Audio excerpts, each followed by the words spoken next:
नमस्ते, नमस्कार, अनावर, जय हिंद, भारत माता की जय, वंदे मातरम, वंदे मातरम, वंदे मातरम। मैं गुरु रहमान अदम्य गुरुकुल से आज नवरात्र का आज आज 30 तारीख है, तो 26, 27, 28 26, 27, 28 आज तीसरा दिन है। आज तीसरा दिन है। माँ दुर्गा सभी देवताओं को उग्र अंश से बनी, जैसा कि तैतरीय अरण्यक में लिखा हुआ है। इस नवरात्र के अवसर पर मैं तमाम अपनी बेटी और बेटों को, बेटी तो कम से कम घर में रहती है, बेटा लोग कोई कहे किसी भी तरह के असामाजिक तत्व से नहीं मिलेगा, कोई भी एक काम ऐसा मत कीजिएगा जो आपके भविष्य के लिए खराब हो सके। पढ़िएगा। हर साल हम लोग नवरात्र मनाते हैं, ईद मनाते हैं, होली मनाते हैं, दीपावली मनाते हैं, बकरीद मनाते हैं, लेकिन एक बार ऐसा मनाने का प्रयास हम लोग करें कि जब रोजगार के साथ हम लोग करें, और पढ़ने से सब कुछ संभव है। सरकार वैकेंसी भी निकाल रही है। आज ही पेपर में मैंने देखा कि 1 लाख वैकेंसी आ रही है। तो वैसी परिस्थिति में निश्चित रूप से ये आ रही है, केवल पेपर की बात नहीं है, क्योंकि ये बजाते ये पास हुआ है, एजेंडा कैबिनेट में पास हुआ है। इसलिए हम आप लोग से परम रिक्वेस्ट कर रहे हैं कि पढ़िएगा। और चूंकि 30 तारीख को बीपीएससी का प्रारंभिक परीक्षा, 67वीं बीपीएससी की प्रारंभिक परीक्षा है, बहुत ही उथल पुथल के बाद शुरू हुआ है।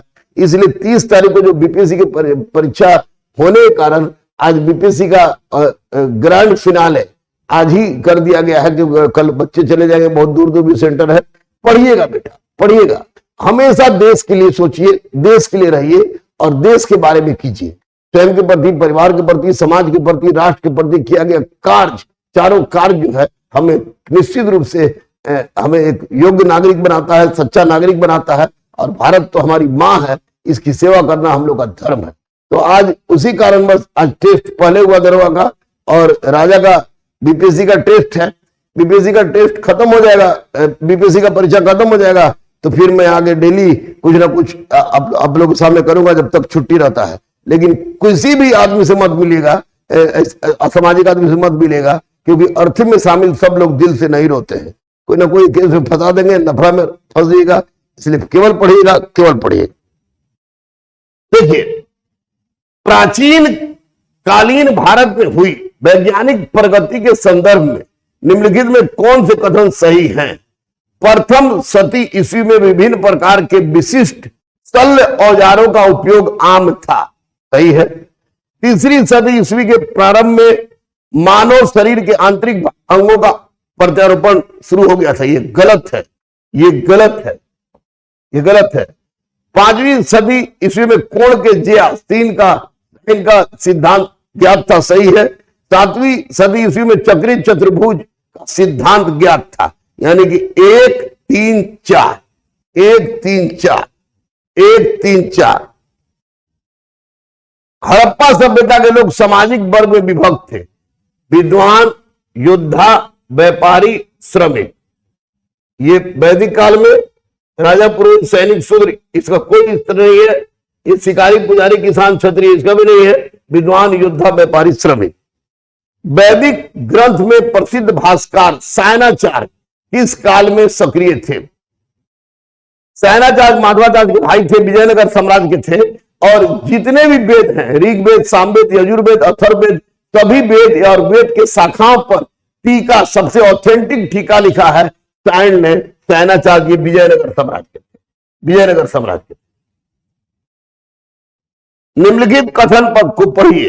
हरिसेन समुद्रगुप्त के दरबार का प्रसिद्ध कवि था। बिल्कुल सही है। उसने देवी चंद्रगुप्तम महाकाव्य की रचना की। बिल्कुल गलत है। विशाख दत्त ने लिखा था। वह प्रयाग प्रशस्ति का रचयिता था। यह भी सही है।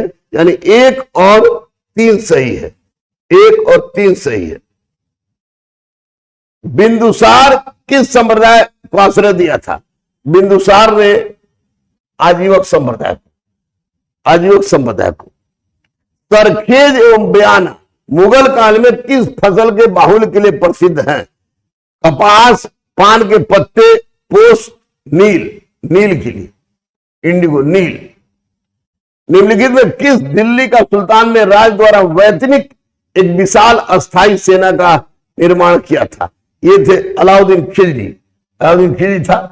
याद रखिएगा कि हस्म कल्प केंद्रीय सेना इल्तुतमिश, हस्म अतराफ प्रांतीय सेना इल्तुतमिश, दीवाने अर्ध सैन्य विभाग बलबन, दीवाने बरीद गुप्तचर विभाग बलबन, दीवाने वकूफ आयबे का विभाग जलालुद्दीन खिलजी, दीवाने मुस्तखराज तुमको अलाउद्दीन खिलजी, उसके बाद अस्थाई सेना अलाउद्दीन खिलजी, सेना को वेतन देना अलाउद्दीन खिलजी, दीवाने कोही मोहम्मद बिन तुगलक, दीवाने बंदगान, दीवाने इस्तिकात, दारुल सफा, रोजगार ब्यूरो, जल घड़ी, दीवाने मेमार, फिरोज शाह तुगलक।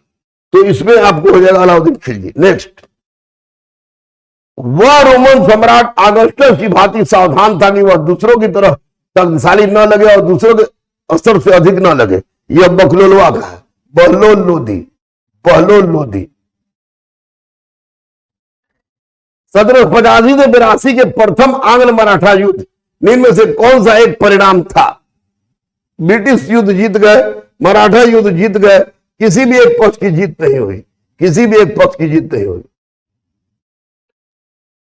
लॉर्ड वेलेस्ली द्वारा लागू की गई सहायक संधि की व्यवस्था के बारे में निम्नलिखित में कौन सा कथन लागू नहीं होता? दूसरों खर्च में बड़ी सेना रखना, सही है। भारत को नेपोलियन खतरे से सुरक्षित रखना, सही है। कंपनी के लिए एक नियत आय का प्रबंध करना, यही गलत है। भारतीय रियासतों के ऊपर ब्रिटिश स्वतंत्रता स्थापित करना, सही है। कंपनी के लिए एक नियत आय का प्रबंध करना, यह गलत है। निम्नलिखित में कौन कांग्रेस के पूर्व चरण में स्थापित राजनीतिक संस्थाओं में से एक नहीं थी? The British Indian association, the Indian association, Madras native association, land holder society were not political organisation established by ये आपको ताराकांत ये कलकत्ता में था 1838 में। राज्य अपहरण नीति डॉक्ट्रिन ऑफ लैंड्स के बारे में लिखित में कौन सा एक सही है? इसने भारतीय शासकों को कोई उत्तराधिकारी गोद लेने की अनुमति नहीं दी, गलत। शासक की मृत्यु के बाद उससे गोद लिए उत्तराधिकारी को शासन करने की अनुमति नहीं दी, ये भी गलत। इसने भारतीय राज्य का समामेलन अनिवार्य बना दिया यदि उत्तराधिकारी को गोद लिया जाना ब्रिटिश प्राधिकारी द्वारा अनुमोदित न हुआ हो, यानी ये सी सही है। नेक्स्ट, कांग्रेस के किस अधिवेशन में जब यह पहला अवसर था कि लाला लाजपत राय कांग्रेस अधिवेशन शामिल हुआ, हिंदी में भाषण दिए? चतुर्थ अधिवेशन 1888, जॉर्ज यूले, इलाहाबाद। भारत के स्वतंत्रता संग्राम में निम्नलिखित घटनाओं को सही कीजिए। 1916 मेरठ षड्यंत्र, 1929 गांधी इरविन समझौता, 1931 मैकडॉनल्ड अवार्ड, 1932। 1 2 3। तीसरी शताब्दी में ईरान के पुनः स्वतंत्र होने के बाद नए शक्तिशाली साम्राज्य का क्या नाम था? सासानी साम्राज्य। प्रथम विश्व युद्ध के दौरान उखड़ने वाला प्रथम साम्राज्य जारशाही था, रूस का जारशाही हो गया। और नहीं है, पढ़ते रहिएगा, हमज के पढ़ेगा, शब्द में हो जाते हैप्पी नवरात्रा। बजरंग मान दुर्गा और बजरंग बली आपकी तमाम समस्याओं को, हम लोग की तमाम समस्याओं को दूर करे। विजयी भव।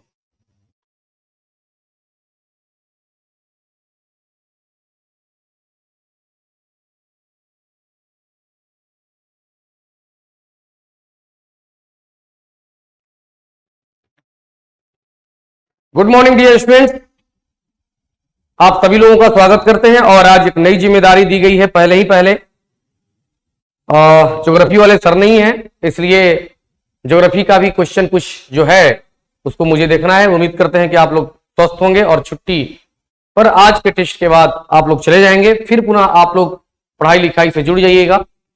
चलिए, पहला प्रश्न कह रहा है कि बैरन द्वीप ज्वालामुखी एक सक्रिय ज्वालामुखी है जो भारतीय राज्य क्षेत्र में स्थित है। चलिए ठीक है, ये इसका कोई दवाई करो, तो एक दिन गिरा देगा ये।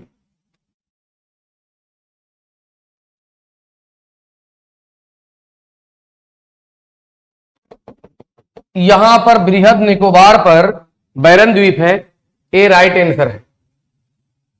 दूसरा कह रहे हैं बैरन द्वीप ग्रेट निकोबार के लगभग 140 किलोमीटर दूर है। नहीं, ग्रेट निकोबार यानी बृहद निकोबार पर ही अवस्थित है बैरन द्वीप। कह रहे पिछली बार बैरन द्वीप का ज्वालामुखी 1991 में उद्गार हुआ था। नहीं, कई सालों से नहीं हुआ है। तो राइट आंसर इसमें सिर्फ और सिर्फ केवल एक है, जो बैरन द्वीप ज्वालामुखी एक सक्रिय ज्वालामुखी है। नेक्स्ट देखेंगे, चलिए एक आ रहा है कि डोल्ड्रम दबाव क्षेत्र निम्नलिखित में से किन दो अक्षांशों के मध्य अवस्थित है। प्रिंटिंग मिस्टेक है, जरा देखेंगे ध्यान से। ए आपका हो गया 0 डिग्री, 0 डिग्री से 5 डिग्री नॉर्थ और 5 डिग्री साउथ को हम लोग कहते हैं विश्वत रेखीय निम्न वायुदाब पेटी या शांत पेटी, या इसी को कहते हैं डोल्ड्रम। तो ये 0 नहीं रहेगा और ये भी 0 नहीं रहेगा, यानी यहां पर रहेगा 5 डिग्री नॉर्थ से 5 डिग्री साउथ के बीच के क्षेत्र को कहते हैं डोल्ड्रम। नेक्स्ट 19 नंबर प्रश्न है आपका, यहां पर 19 नंबर प्रश्न कुछ और है। चलिए देखते हैं। भारत के उत्तर पश्चिम भाग में शीतकाल में वर्षा होती है लौटते मानसून के कारण। लौटते मानसून के कारण, एक मिनट, उत्तर पश्चिम कह रहा है ना, उत्तर पश्चिमी, पश्चिमी विक्षोभ के कारण, पश्चिमी विक्षोभ के कारण। दक्षिण भारत की नदियां प्रमुख रूप से निम्न में से कौन सा अपवाह तंत्र रखती हैं? तो बताएं। वृक्षनुमा, वृक्षनुमा, राइट आंसर वृक्षनुमा। नेक्स्ट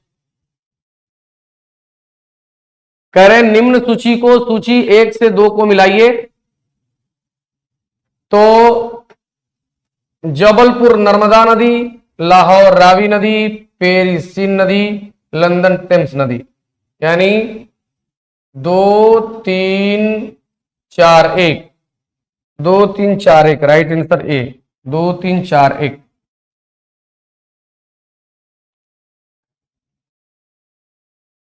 करा कि असाधारण रूप से उच्च एवं निम्न ज्वार जो अमावस्या एवं पूर्णा, जो जबकि सूर्य चंद्रमा, इसको कहते हैं बृहद ज्वार। बृहद ज्वार जब सूर्य चंद्रमा और पृथ्वी एक सिध में होता है, अन्य दिनों की अपेक्षा ज्वार 20% और अधिक ऊपर उठता है। ठीक है। और लघु ज्वार कब होता है? तो हर महीना में सप्तमी या अष्टमी के दिन, दोनों कृष्ण पक्ष और शुक्ल पक्ष में, कृष्ण पक्ष या और शुक्ल पक्ष में। इसका राइट आंसर कौन सा है? बृहद ज्वार। निम्नलिखित में से कौन सी एक कृत्रिम झील है? तो नैनीताल, ये तो जो है कि प्लेट विवर्तनीय क्रिया से बना है। रेणुका, कोल्लेरू, ये दोनों तीनों जो है कि प्राकृतिक झील है, जबकि कोडाई कनाल जो तमिलनाडु में है वो कृत्रिम झील है। पश्चिमी घाट क्या है? तो पश्चिमी घाट जो है वो एक भ्रंश पर्वत का उदाहरण है। भ्रंश पर्वत का उदाहरण है। अवशिष्ट पर्वत जो है, अवशिष्ट पर्वत जो है वो अरावली का नाम है, यानी बहुत प्राचीन है। मुर्दार पर्वत हिमालय है। और यहां पर जो है कि ज्वालामुखी पर्वत जो है वो सिनसिनाती है। नेक्स्ट निम्नलिखित में से कौन सी नदी घाटी गोंडवाना योगिन कोयला के भंडार की दृष्टि से सर्वाधिक महत्वपूर्ण है? ये आपका दामोदर नदी घाटी क्षेत्र है, जिसमें झरिया और रानीगंज ये वाला है आपका दामोदर नदी घाटी। नेक्स्ट धान की खेती के लिए सर्वाधिक आदर्श मृदा कौन सा है? जलोढ़ मिट्टी। जलोढ़ में 2 प्रकार की मिट्टी, आपका हो गया बांगर और एक हो गया मिट्टी आपका खादर। काली मिट्टी कपास के कृषि के लिए सबसे महत्वपूर्ण है। लाल मृदा जो है वो तंबाकू और आलू के कृषि के लिए महत्वपूर्ण है, जबकि लेटराइट मिट्टी में काजू, रबड़ और सुपारी इत्यादि होती है। आंसर जलोढ़ मिट्टी। कह निम्नलिखित में से कौन सा एक भारत का प्रवाल द्वीप समूह है? आपको बता दें प्रवाल द्वीप समूह जो है ये आपका अंडमान निकोबार, ये आपका जो है कि लक्षद्वीप मिनिकॉय, लक्षद्वीप आपका प्रवाल द्वीप समूह है। लक्षद्वीप। भारत के निम्नलिखित क्षेत्रों में किसमें तैल गैस के संसाधन पाए जाते हैं? तैल गैस के संसाधन पाए जाते हैं। तो इसमें केजी बेसिन बना ही है कृष्णा और गोदावरी से। इसमें कृष्णा गोदावरी बेसिन भी है, कावेरी बेसिन में भी है, और आपका अगर देखा जाए तो मुख्य रूप से कृष्णा गोदावरी बेसिन में है। ओनली 3, केवल 3। निम्नलिखित युग्मों पर विचार करिए। कह रहा है कि जनजातियां और राज्य, लिंबू जनजाति सिक्किम में है, सही है। कार्बी जनजाति हिमाचल प्रदेश में है, नहीं। डोंगरिया खुंड कालाहांडी में खुंड जनजाति पाया जाता है, उड़ीसा में, सही है। बोडो जनजाति जो है आपका ये तमिलनाडु में है। तो 1 3 4 राइट आंसर 1 3 4। चलिए 1 3 4। कर राजस्थान का मरुस्थल अथवा थार मरुस्थल निम्नलिखित में से किसका विस्तार है? तो राजस्थान का जो विस्तार है वो प्लिस्टोसिन और अभिनव जमाव के कारण हुआ है। राइट आंसर 30 का सी है, प्लिस्टोसिन एवं अभिनव जमाव। चलो उसके बाद मेरा नहीं है। आज जो है कि ज्योग्राफी का भी सेशन देखा गया। बाकी सर लोग जो आकर के अपना अपना कराएंगे, फिर उसके बाद आप बड़े अच्छे ढंग से छुट्टी को मना के साथ साथ फिर नए त्योहार के साथ हम लोग मिलते हैं। धन्यवाद।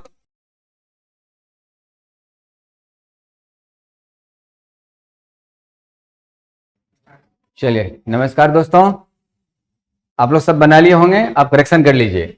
निजता का अधिकार एक्ट 21 से रिलेटेड है, और एक्ट 21 से वह निजता का अधिकार है कि आप रूम के अंदर कोई काम करें, समाज की किसी को हानि नहीं है, वो निजता का अधिकार में आएगा। आधार आपका निजता में आएगा। आपके पर्सनल लाइफ से, जीवन जीने से संबंधित आपका अधिकार है। ऐसे आप विवाह करते हैं, वयस्कता की उम्र हो चुकी है, आप फैसला कर सकते हैं कि हम किसके साथ विवाह करें, इस प्रकार वो निजता का अधिकार आएगा। लेकिन बच्चे यदि स्कूल नहीं जाना चाहता है, आप उसको भेजना चाहते हैं, तो बच्चे पर निजता का अधिकार, इस प्रकार का अधिकार लागू नहीं होगा। इस प्रकार से कहता है कि ये किस व्यवस्था से है, ये एक्ट 21 से रिलेटेड है। आपको पता होगा, सीधे ही आ जाता है भाग 3 में इस बात की चर्चा है। उत्तर सी।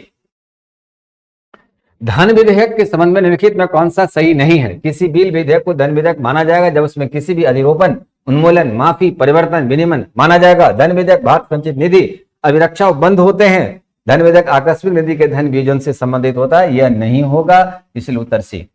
चला गया। मंत्रिपरिषद सामूहिक रूप से लोकसभा के प्रति और अनुच्छेद 75 ये तो 2 और 3 नहीं होगा, इसलिए इसमें दिए गए विकल्प में से कोई भी उत्तर नहीं होगा। लेकिन मैं यहां करेक्शन कर लेता हूं, 2 को काट देता हूं, यहां पर 3 कर दीजिए और सुविधानुसार 1 उत्तर लगा दीजिए। समलैंगिक संबंधी सर्वोच्च न्यायालय में नियम निर्णय, ये भारतीय दंड संहिता की धारा 377 के तहत है। उत्तर ए। किस संवैधानिक संशोधन अधिनियम में नगर पालिका को संवैधानिक मान्यता दी गई? 74वां संविधान संशोधन 1993 में पीवी नरसिम्हा राव की सरकार ने दिया। उच्चतम न्यायालय के न्यायिक पुनर्विलोकन का क्या अर्थ है? स्वयं अपने निर्णय का पुनरीक्षण करना, कानूनों के संवैधानिक वैधता का पुनरीक्षण, देश में न्यायपालिका के कामकाज का पुनरीक्षण। पॉकेट वीटो में भारतीय किस विधि कितने? देखिए, पॉकेट वीटो के बारे में होता है क्या, जब लोकसभा और राज्यसभा किसी विधेयक को पास कर देगा तो जाएगा राष्ट्रपति के पास। अब राष्ट्रपति इस विधेयक को अपने पास सुरक्षित रख लेते हैं। भारतीय संविधान यहां आकर के मौन हो जाती है, कितने दिनों के भीतर इसे स्वीकार करना है। इसलिए इंडियन कॉन्स्टिट्यूशन एक्ट 111 के तहत यह प्रोविजन है, अपने पास सुरक्षित रखेंगे। यानी जल सिंह ने पॉकेट वीटो का इस्तेमाल भारतीय डाकघर संशोधन विधेयक पर में किया था। इसमें कोई समय सीमा नहीं है, अनिश्चित काल के लिए उत्तर डी होगा। भारतीय संविधान के संबंध में कौन सा युग्म सम्मिलित नहीं है? 1 समवर्ती, पोस्ट ऑफिस, बैंकिंग, संघीय सूची, स्टॉक एक्सचेंज। यही गलत है, क्योंकि यह जो विषय आता है वह संघीय सूची के दायरे में आता है, और संघीय सूची के लिस्ट नंबर 48 में इसका प्रोविजन आता है, इसलिए सी गलत हो जाएगा। इसलिए गलत को ही कहता है कौन सम्मिलित नहीं है, इसीलिए स्टॉक एक्सचेंज सम्मिलित नहीं है। लोक स्वास्थ्य सही है। भारत के उच्चतम न्यायालय के केंद्र और राज्य के बीच विवाद का निर्णय की शक्ति किसके अधीन आती है? यह मूल क्षेत्राधिकार के दायरे में आता है, जिसमें से एक्ट 131 के तहत यह प्रोविजन है कि एक तरफ भारत सरकार किसी मुद्दे को लेकर खड़े हैं और दूसरा तरफ 2 या 2 से अधिक राज्य का मामला है, तो मामला सुप्रीम कोर्ट में जाएगा। या एक तरफ यह भी हो सकता है, एक तरफ भारत सरकार किसी मुद्दा पर खड़ा है, 2 या 2 से अधिक राज्य का समर्थन कर रहा है, दूसरा तरफ 2 या 2 से अधिक राज्य है, यह मामला भी सुप्रीम कोर्ट में जाएगा, इसलिए मूल क्षेत्राधिकार के दायरे में यह कहा जाएगा। स्वतंत्रता, समानता और बंधुता के विचार जिसमें से भारत का राष्ट्रीय आंदोलन प्रहित हुआ था, कहां से लिए गए थे? यह फ्रांसीसी क्रांति 1789 में किया गया था और 1789 के फ्रांसीसी क्रांति के समय लुईस 16वां जो है वह शासक हुआ करता था। राष्ट्रहित में भारत की संसद राष्ट्रसूची किसी भी समय विधिक शक्ति प्राप्त कर लेती यदि उसके लिए एक संकल्प राज्यसभा द्वारा अपनी संपूर्ण सदस्यता साधारण बहुमत से पारित कर लिया जाए, और वैसे स्थिति में पास हो सकता है। रुक जा तो कितना नंबर क्वेश्चन था? कितना नंबर क्वेश्चन था? 41 नहीं 41, इसको हटा दो तो डी होगा, 2 है इसमें चर्चा के, उसको हटा दो।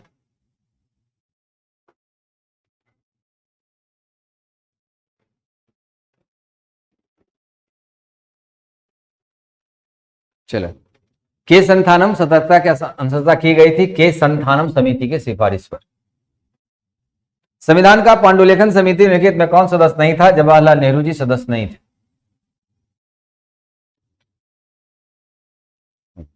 चलिए यहां तक बना लीजिएगा आप इसको बढ़िया से।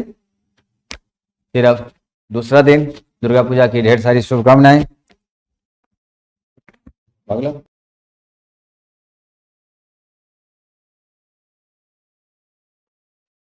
गुड मॉर्निंग डियर स्टूडेंट्स, आप सभी लोगों का स्वागत करते हैं। मैं कुमार प्रवीण, और छुट्टी से पहले गुरुजी के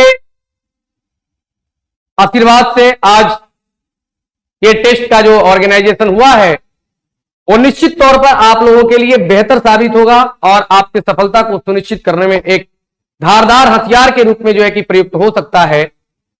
उम्मीद करते हैं कि आप लोग भी छुट्टी पर जाने से पहले इस चीजों को बड़े अच्छे ढंग से देख लेंगे, और देखने के बाद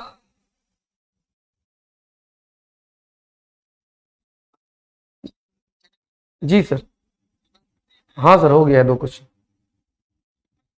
ठीक। तो स्टार्ट करते हैं, और प्रश्न है इसमें, आरबीआई के कार्य से संबंधित नहीं है, निम्नलिखित में कौन आरबीआई के कार्य से संबंधित नहीं है? इसमें दिया गया है सेंसेक्स, आरक्षित नकद निधि अनुपात, खुला बाजार परिचालन, चल निधि समायोजन सुविधा। तो आपको बता दें कि आरबीआई जब मुद्रास्फीति का दौर चल रहा होता है तब जो है कि आरबीआई द्वारा ये 3 काम किए जाते हैं, CRR, open market policy and चल निधि समायोजन सुविधा। लेकिन सेंसेक्स, निफ्टी, ये सारा काम जो होता है वो किसके नियंत्रण में आता है? सेबी के नियंत्रण में आता है। तो ये आरबीआई का काम नहीं है सेंसेक्स। नेक्स्ट कह रहा है यदि धन मुद्रा बहुत अधिक हो और माल अथवा वस्तु बहुत कम हो, तो जाहिर सी बात है मुद्रा की अगर अधिकता हो जाती है और वस्तु की कमी हो जाती है तो बाजार में महंगाई बढ़ जाता है, बाजार में महंगाई बढ़ जाता है। और बाजार में महंगाई जब बढ़ जाता है तो इसको इकोनॉमिक्स के भाषा में, हिंदी में मुद्रास्फीति और अंग्रेजी में इन्फ्लेशन कहते हैं। तो राइट आंसर आपका हो गया मुद्रास्फीति। मुद्रास्फीति वही आपका मंदी है, जिसको इंग्लिश में हम लोग रिसेशन कहते हैं। रिसेशन उसको कहते हैं जब क्रय शक्ति क्षमता कम हो जाती है और निर्यात भी धीमा हो जाता है, और निर्यात भी धीमा हो जाता है। इसको क्या कहते हैं? मंदी कहते हैं। और स्फीति किसको कहते हैं?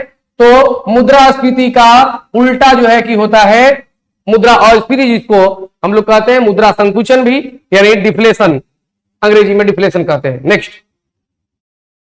प्रियदर्श विद्यार्थी, इसमें प्रश्न है कि निम्नलिखित में से कौन सी संस्था कृषि पदार्थों के निर्यात में सम्मिलित नहीं है? तो आपका हो गया NAFED,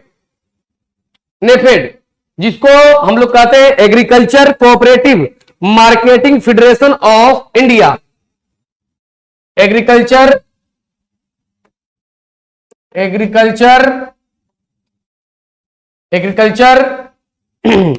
cooperative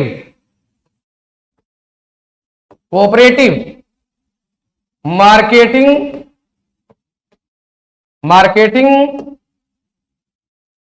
federation of India, यह जो है कि निर्यात से संबंधित है। स्टेट ट्रेडिंग कॉरपोरेशन, राज्यों का अपना होता है, ये भी है। उसके बाद है एमएमटीसी, इसको कहते हैं mineral metal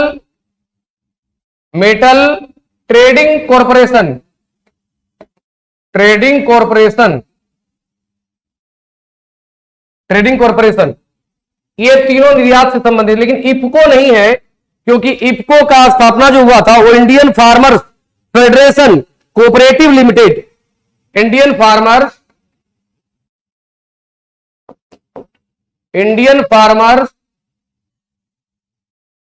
fertilisers cooperative limited, ये आपका आंसर है। ये संबंधित नहीं है कृषि निर्यातों से संबंधित। नेक्स्ट, भारत में नई राज्य जनसंख्या नीति कब अपनाया गया? एमएस स्वामीनाथन के नेतृत्व में जो हुआ था वो आपका 2000 ईस्वी में अपनाया गया। भारत में वस्तु एवं सेवा कर के अंतर्गत कितनी दरें हैं? 0, 5, 12, 18, 28। जोड़ लीजिए कई गो दर है। बहुत सारे लोग कंफ्यूज होंगे, सर 0 को भी जोड़ा जाएगा जी। 0% जिस प्रोडक्ट पर लगाया जाएगा टैक्स, उसको भी जोड़ा जाएगा। इसमें राइट आंसर 5 वो भी कराना है। चलिए नेक्स्ट, कारण निम्नलिखित में से कौन सुमेलित नहीं है? प्रथम पंचवर्षीय योजना 51 से 56, द्वितीय 56 से 61, तृतीय 61 से 66, चौथी पंचवर्षीय योजना 56 से 66 से 71। नहीं, गलत है।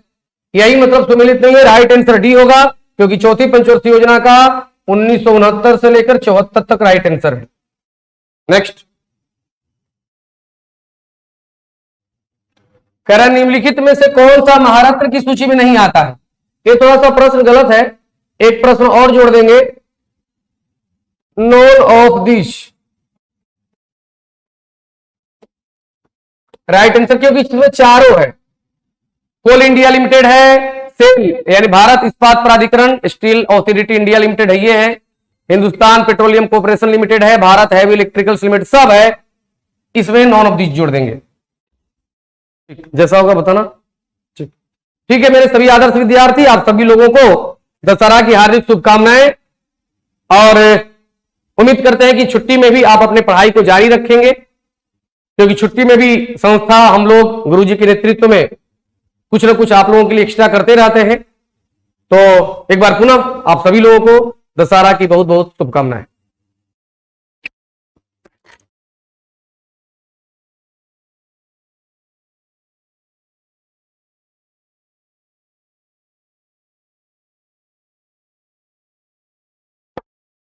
चलिए, सबसे पहले आप लोग को नवरात्रि की ढेर सारी शुभकामनाएं। और आज हम लोग ये मंथ का लास्ट जो है टेस्ट भी है, उसके बाद अगले मंथ से हम लोग का नया टेस्ट शुरू होगा। तो सबसे पहले हम लोग देखेंगे 51 नंबर प्रश्न क्या कह रहा है। निम्नलिखित में से कौन मनुष्य मस्तिष्क का सबसे बड़ा भाग है? तो देखिए, मनुष्य का मस्तिष्क यानी मनुष्य का जो ब्रेन है उसका सबसे बड़ा भाग होता है जिसको हम लोग कहते हैं प्रमस्तिष्क, और इसको कहते हैं सेरिब्रम। क्या कहते हैं? सेरिब्रम कहा जाता है। याद रखिएगा, सेरिब्रम जो होता है यह बुद्धि, चतुराई, विवेक, सोचने समझने की क्षमता, ये सारा सेरिब्रम में ही से संबंधित है। दूसरा है आपका, एक होता है सेरिबेलम, एक होता है सेरिबेलम होता है। ये आप याद रखिएगा, ये आपके बॉडी को बैलेंस करने में मदद करता है। ठीक है, यानी बॉडी जो बैलेंस होता है, जैसे आप चल रहे हैं, एक्सरसाइज कर रहे हैं, घूम रहे हैं, टहल रहे हैं, ये सारा कौन नियंत्रित करता है? सेरिबेलम। जबकि बुद्धि, चतुराई, विवेक, सोचने समझने की शक्ति सेरिब्रम। एक होता है मेडुला ऑब्लिंगेटा, वह बॉडी के सारे अनैच्छिक क्रिया का नियंत्रण करता है, जैसे खांसना, छींकना, वॉमिटिंग करना, उल्टी करना। नेक्स्ट चलिए आप लोग 54 नंबर। चलिए विटामिन ए देखिए, विटामिन ए जो है वो आपका किससे संबंधित है, तो रतौंधी से संबंधित है। विटामिन बी1 थायमिन याद रखिएगा, बेरी रोग से। विटामिन सी अस्कर्बी और vitamin D rickets. Vitamin D का रासायनिक नाम calciferol, vitamin C ascorbic acid, vitamin B one जिसको हम थायमिन कहते हैं, विटामिन ए रेटिनॉल, याद रखिएगा। नेक्स्ट आगे बढ़िए 55 नंबर 55।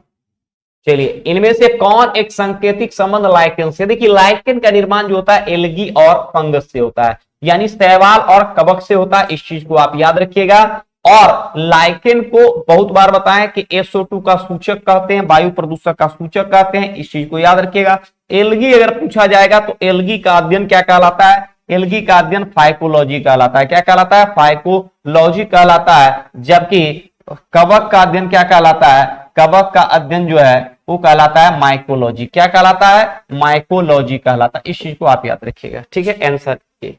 नेक्स्ट चलिए, हाँ चलिए 56 नंबर आप लोग देखिए, 56 देखेंगे। 56 में क्या बोल रहा है, मानव के अमाशय में कौन सा अम्ल होता है। तो आप जानते हैं कि मानव के अमाशय में कौन सा, हाइड्रोक्लोरिक अम्ल होता है। ठीक है, एसिटिक अम्ल कहां होता है, सिरका में। सिरका में कौन सा अम्ल होता है, एसिटिक अम्ल। साइट्रिक अम्ल किसमें होता है, तो नींबू होता है, संतरा होता है, मौसमी होता है, ये सब में साइट्रिक एसिड होता है। Answer C number. 57 नंबर देखिएगा, 57।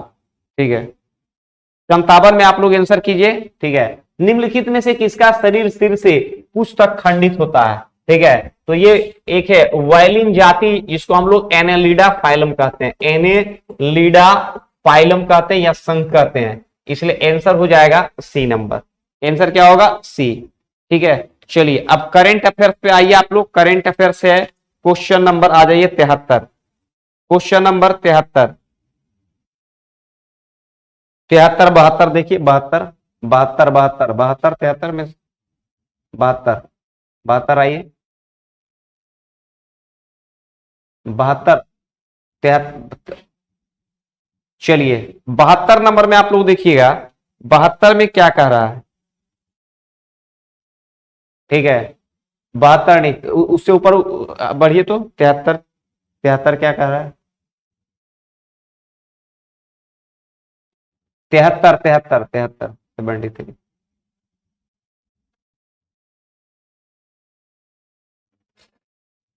हाँ चलिए 73 नंबर देखिए आप लोग, किस राज्य सरकार ने नौका सेवाओं के लिए भारत का पहला जो है, ठीक है, एप्लीकेशन लॉन्च किया है, असम। कौन किया है, असम सरकार के द्वारा किया गया है, याद रखिएगा। 74 नंबर 74 देखिएगा, 74। ठीक है, किस कंपनी ने हाल ही में भारत का पहला गोल्ड पावर कार्ड लॉन्च किया है, ये किया है रूपिक। कौन किया है, रूपिक के द्वारा किया गया है। नेक्स्ट चलेंगे, नेक्स्ट चलेंगे, हाल ही में भारतीय खिलाड़ी VR वनिता किस खेल से संन्यास लिए, क्रिकेट से महिला खिलाड़ी दो संन्यास लिए। इससे पहले आपको पता होना चाहिए मिताली राज, और हाल फिलहाल जो है झूलन गोस्वामी जो है ये क्रिकेट से संन्यास लिए। आंसर हो जाएगा क्रिकेट। नेक्स्ट चलिए 75 76। शीतकालीन ओलंपिक, ये पढ़ा चुके हैं बहुत बार। शीतकालीन ओलंपिक का आयोजन हुआ था नॉर्वे में। इसका आयोजन नॉर्वे में, तो याद रखना है सबसे ज्यादा मेडल भी कौन लिया था, नॉर्वे लिया था। और दूसरी बात क्या है कि इस आयोजन में भारत कोई भी पदक नहीं लिया था। नेक्स्ट, हाल ही में किसे पाकिस्तान का दूसरा सबसे बड़ा नागरिक सम्मान हिलाल ए पाकिस्तान दिया गया है, जल्दी से बताइएगा किसको दिया गया है, बिल गेट्स को। क्योंकि बिल गेट्स जो है दुनिया के पूर्व सबसे अमीर व्यक्ति हुआ करते थे। अब तो बात करेंगे तो जेफ बेजोस या बात करेंगे तो एलन मस्क का, ये दोनों मतलब जो है आंसर हो जाएगा बिल गेट्स। चलिए नेक्स्ट, चलिए प्रतिवर्ष अंतरराष्ट्रीय मातृभाषा दिवस कब मनाते हैं, जल्दी से बताइएगा। 21 फरवरी। 21 फरवरी को हम लोग क्या मनाते हैं, अंतरराष्ट्रीय मातृभाषा दिवस मनाते हैं, याद रखिएगा। हम लोग की अगर बात किया जाएगा भारत में राजभाषा कौन है? राजभाषा है हिंदी। राजभाषा क्या है? हिंदी। याद रखिएगा, हमारी कोई भी याद रखिएगा, अगर आपसे पूछा जाएगा कि राष्ट्रभाषा, तो राष्ट्रभाषा कोई नहीं है, राजभाषा है, और जिसे हम हिंदी के नाम से जानते हैं। चलिए नेक्स्ट आगे बढ़िए। हाँ, भारत के भुगतान प्रणाली यूपीआई अपनाने वाला कौन सा देश है? जल्दी से बताइए। 79, ठीक है। भूटान है, नेपाल है, श्रीलंका है, कौन सा है? तो याद रखिएगा यूपीआई को अपनाने वाला है आपका नेपाल। आंसर हो जाएगा नेपाल। नेक्स्ट चलिए 80 नंबर जल्दी से क्वेश्चन करेंगे। 80 नंबर, ठीक है। दिया गया है, हाल ही में Dada Saheb Phalke international film festival 2022 में किस फिल्म को सर्वश्रेष्ठ अवार्ड मिला है? शेरशाह को। किसको मिला है? शेरशाह को। याद रखिएगा आंसर शेरशाह। चर्चित पुस्तक ए हिस्ट्री ऑफ, ठीक है, श्रीनिकेतन को किसने लिखा है? उमादास गुप्ता, आदिशा दास, प्रियम गांधी मोदी, ठीक है। जल्दी से 81 नंबर देखिए। 81 का क्या होगा? उमादास गुप्ता। आंसर क्या करेंगे? उमादास गुप्ता। नेक्स्ट, हाल ही में तुर्की के राष्ट्रपति ने अपने देश का नाम क्या बदला है? तुर्की। याद रखिएगा। और वहां के प्रेसिडेंट का नाम है रेसेप तैयप एर्दोगन, ठीक है। नेक्स्ट चलिए 83, नवीनतम व्यापार के तहत भारत के किस देश ने आईआईटी की स्थापना करेगा? यूएई, संयुक्त अरब अमीरात, ठीक है, संयुक्त अरब अमीरात। 84 नंबर देखेंगे। 84 में आंसर आप लोग ए कर दीजिएगा, सिंपल याद रखिएगा, और इसको मिला लीजिएगा। जबकि इसरो के अभी कौन है भाई चेयरपर्सन पूछा जाएगा तो एस सोमनाथ या कोई और है, और सतीश धवन, ठीक है। सतीश धवन जो है अंतरिक्ष केंद्र के, याद रखना है, चेयरपर्सन कौन है? ठीक है, वी आर कामत। तो आंसर याद रखिएगा, आंसर ए नंबर कर देंगे, ए, ठीक है। नेक्स्ट चलिए 85, momentum for change climate neutral now पहल किसके द्वारा परिवर्तित की गई है? तो ये है यूएनएफसीसी सचिवालय के द्वारा। किसके द्वारा? यूएनएफसीसी सचिवालय के द्वारा निर्धारित किया गया। नेक्स्ट चलिए, भारत में बाघ परियोजना कब शुरू किया गया था? वर्ष 1973 में। पहला टाइगर रिजर्व का नाम था जिम कार्बेट। जिम कार्बेट, याद रखिएगा। टोटल टाइगर रिजर्व वर्तमान में, याद रखना है, अभी वर्तमान में 52 है। 53वां जो है टाइगर रिजर्व, ठीक है, का अनाउंसमेंट किया गया है। 52वां जो टाइगर रिजर्व था उसका नाम था रामगढ़ विषधारी, जो पड़ता है आपका राजस्थान में। आंसर हो जाएगा 1973। नेक्स्ट, पशुओं के दिए जाने वाला कौन सा दर्द निवारक भारत के गिद्धों के लगभग विलुप्त होने के लिए उत्तरदायी है? तो ये आप याद रखिएगा, आंसर हो जाएगा डाइक्लोनोफिनिक। ये एक प्रकार का रसायन है, केमिकल है, जो पशुओं में होता है, और पशुओं का मांस खाने से गिद्ध की संख्या दिन प्रतिदिन क्या हो रही है? घट रही है। नेक्स्ट चलिए 88 नंबर चलेंगे आप लोग। 88 चलिए, ओलिव। गहीर माथा, देखिए गहीर माथा वन्यजीव अभ्यारण्य किसके लिए प्रसिद्ध है? तो आप याद रखिएगा, ओलिव रिडले कछुआ का आश्रय स्थल है। ये गहीर माथा पड़ता है कहां? उड़ीसा में। वहीं पर एक और जगह पड़ता है जिसका नाम है भीतरकनिका। भीतरकनिका भी आप याद रखिएगा, ये भी पड़ता है कहां? उड़ीसा में। और एक पड़ता है सिमलीपाल। सिमलीपाल जो है टाइगर रिजर्व के लिए भी जाना जाता है, ये भी कहां पड़ता है? याद रखिएगा, उड़ीसा में। तो याद रखना है, ओडली रिडले कछुआ जो ज्यादातर प्रशांत महासागर के क्षेत्रों में पाया जाता है, इसलिए आंसर हो जाएगा ए। नेक्स्ट जल्दी से बताइएगा 89 आंसर ए कर देंगे पहले, ठीक है। 89 आंसर ए करिएगा। यामिनी कृष्णमूर्ति, एस सुबलक्ष्मी, विष्णु दिगंबर पुलुष्कर, पंडित शिव कुमार शर्मा। इसको मिला लीजिए क्योंकि ये स्टैटिक्स से रिलेटेड क्वेश्चन है, ठीक है। चलिए नेक्स्ट आगे बढ़ेंगे। बंधुकम किस राज्य का पर्व है? जल्दी से बताइएगा। 90 तेलंगाना, उड़ीसा, गुजरात। जल्दी से आप लोग आंसर करेंगे, ठीक है। बंधुकम जो है ये तेलंगाना का एक फेस्टिवल है, जिस तरह से हमारे यहाँ छठ मनाया जाता है उसी तरह से याद रखिएगा। Answer B. नेक्स्ट चलिए, लेजर प्रिंटर निम्नलिखित में से कौन सा एक लेजर प्रकार का प्रयुक्त होता है?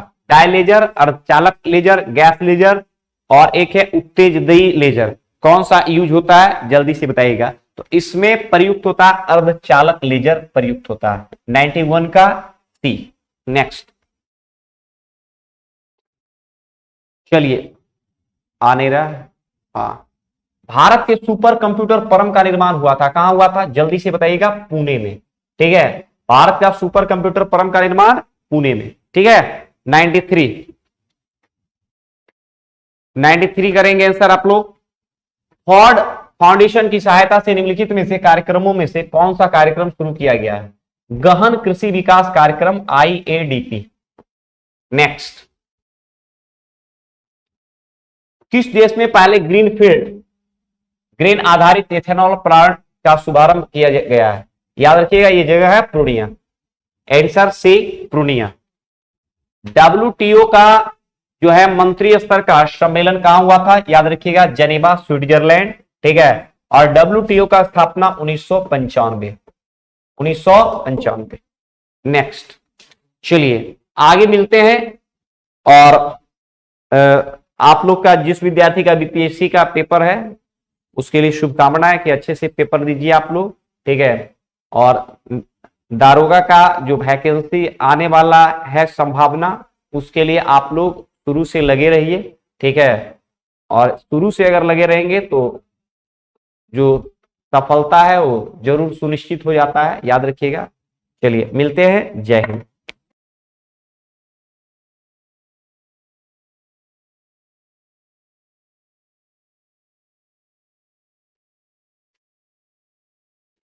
Hello, good morning everyone. जैसा कि आप लोगों को मालूम है कि दुर्गा पूजा का अब समय आ चुका है और आज जो है टेस्ट बहुत पहले जो शनिवार को होता था तो आज ही हो गया है।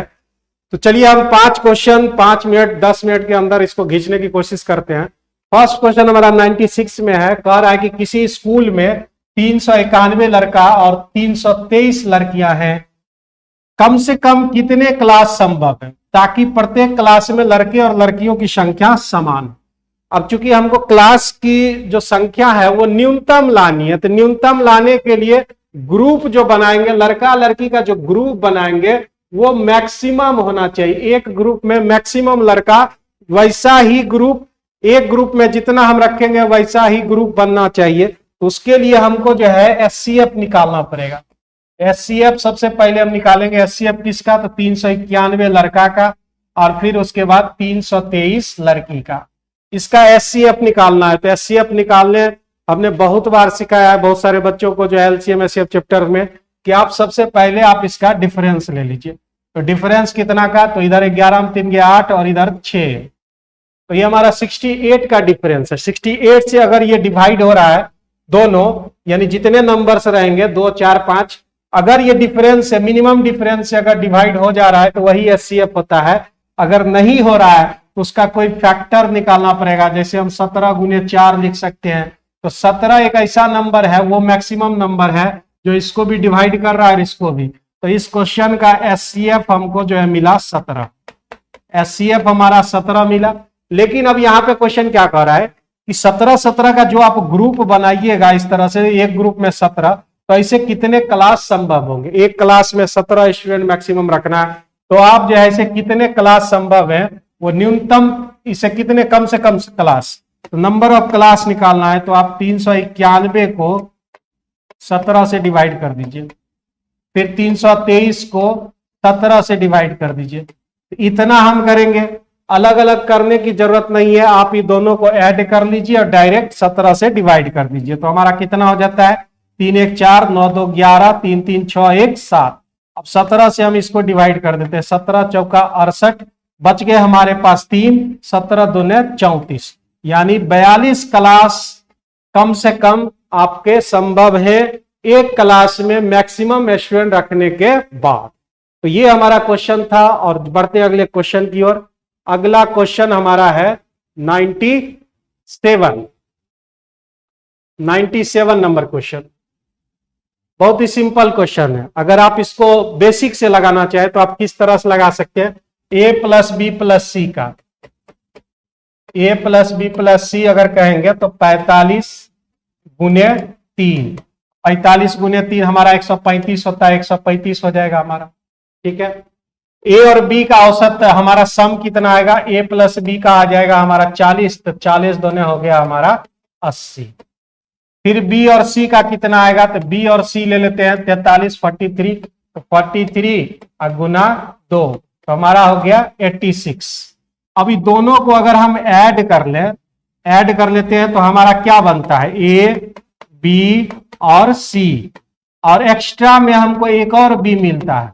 जब आप इन दोनों को जोड़ेंगे तो हमारा 166 आ जाता है। 6 और 8 8 16 166। ए बी सी का वैल्यू हमको 135 दे रखा है। अगर बी का वैल्यू निकालना है तो 166 में 135 हमको घटाना पड़ेगा। तो 135 अगर घटा दिए तो 6 में 5 गया 1, 16 13 3, 31 हमारा आंसर हो जाए। तो ये हमारा बेसिक है। अगर आप मेथड डिविएशन मेथड से लगाना चाहते हैं तो डिविएशन मेथड बहुत ही शानदार मेथड होता है। जब भी एवरेज के सवाल आवे तो कोशिश करें कि आप डिविएशन मेथड को लगाएं, बहुत ही आसान होता है। तो देखिए कैसे डिविएशन लगा सकते हैं। हमारा ए बी और सी दे रखा है, तो ए बी का औसत कितना दे रखा है, 45 दे रखा है। बी और सी का औसत कितना दे रखा है, तो 40 दे रखा है क्वेश्चन में। सॉरी यहाँ पे 45 अलग अलग दिया हुआ है, 40 इसका दे रखा है, ठीक है, और इसका 43, ये 43 है, ठीक है। और टोटल का हमको कितना दे रखा है, 45, ये वाला टोटल। तो डिविएशन मेथड बहुत ही आसान होता है। तो आप देखिए कैसे हम करेंगे। ए बी का औसत होना चाहिए 45 रियल में, लेकिन हो कितना रहा है, 40। तो 5 की कमी हो रही है कितना पर, तो 2 पर। तो 5 की कमी 2 पर, तो हमारा कितना कमी हो गया, 10 की कमी हो गया। 1 पर 5 की कमी। एवरेज मतलब होता क्या है, एवरेज मतलब पर हेड होता है। तो हमारा 1 में 5 की कमी तो 2 में 10 की कमी। चलिए फिर से 45 होना चाहिए, लेकिन 43 से 43 2 की कमी हो रही है। 2 की कमी 2 पर, तो हमारे कितना कमी हो जाएगा, 4 की कमी। ये टोटल ओवरऑल 14 की कमी हो गई। तो 14 की कमी किस वजह से हुई है, ये जो बी है हमारा, इसमें भी गिनती आ गया है, उसमें भी गिनती आ गया। तो हमको जो पैरेलल करना है यानी समतल करना है, तो हमको उसके लिए हमको इसमें 14 घटाने होंगे और इसका वैल्यू आ जाएगा। तो बी का वैल्यू आ गया 45 माइनस 14, तो हमारा आंसर कितना आ गया, 31 आ गया। ये बहुत ही बेहतरीन मेथड है। जब भी आप एवरेज बनाएं तो डिविएशन मेथड रूल को फॉलो करें। तो बढ़ते हैं अगले क्वेश्चन की ओर। अगला क्वेश्चन हमारा क्या कह रहा है, ये देख लेते हैं। 98 क्वेश्चन नंबर 98 हमारा है, और ये हमारा जो है परसेंटेज से कहिए या रेशियो से, बहुत सारे क्वेश्चन आते रहते हैं। टोटल कुल वेतन, एबीसी का कुल वेतन दिया हुआ 1,44,000, और ये 80%, 85% और 75% खर्च कर देते हैं, और ये बचत का रेशियो दे रखा है। तो सबसे पहले बचत कितना करते हैं परसेंटेज में, ये बताना है। भाई 80% वह खर्च कर देता है तो 20% बचाता है। 20% का रेशियो कितना, 1/5। 20% का फ्रैक्शन जो है 1/5 होता है। 85 खर्चा कर दिया तो 15% बच गया। 15% का फ्रैक्शन होता है 3/20, ये हमारा फ्रैक्शन।